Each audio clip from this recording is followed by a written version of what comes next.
भगवान कृष्ण अर्जुन के कहने पर रथ को दोनों सेनाओं के बीच में भीष्म और द्रोणाचार्य के सामने लाकर खड़ा कर देते हैं। और यहाँ कृष्ण की चालाकी देखने लायक है।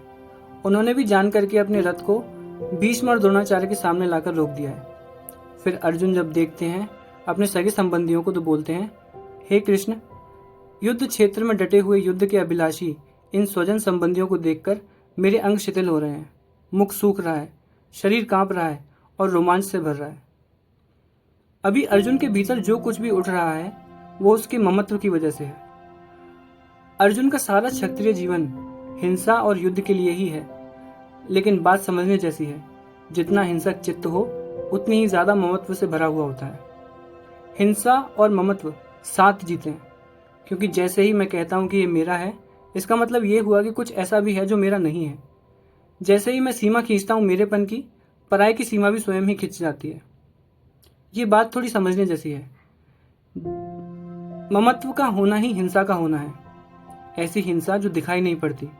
और जब मैं कहता हूं कि ये मेरा है तो उसका पोजेशन शुरू हो जाता है, उसकी मालकियत शुरू हो जाती है। असल में मालकियत का होना ही हिंसा का रूप है।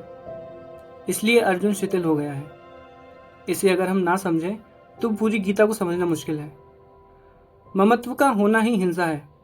अगर इसे ठीक से ना समझो तो लगेगा कि अर्जुन तो अहिंसा की तरफ जा रहा है, लेकिन कृष्ण ने उसे हिंसा की तरफ धक्का दे दिया। असल में अर्जुन का चित्त हिंसा के एक गहरे तल पर आकर रुक गया है। अगर यहाँ सामने उसके अपने ना होते तो उसने भेड़ बकरियों की तरह सबको काट दिया होता। उसे कोई कठिनाई मालूम ना होती, बल्कि उसने इस युद्ध में आनंद लिया होता। लेकिन अपनों को देखकर वो एकदम उदास हो गया है। अगर अर्जुन ने कहा होता कि हे माधव, युद्ध करना ही व्यर्थ है, हिंसा ही व्यर्थ है, तो कृष्ण इसी क्षण उसे युद्ध से हटा देते और फिर ये गीता संभव ही ना होती। असल में तो अर्जुन घबरा ही इसलिए रहा है क्योंकि उसके अपनों के मारने से वो भी मर जाएगा, क्योंकि उसका मैं होना ही थोड़ा थोड़ा सबसे जुड़ा है।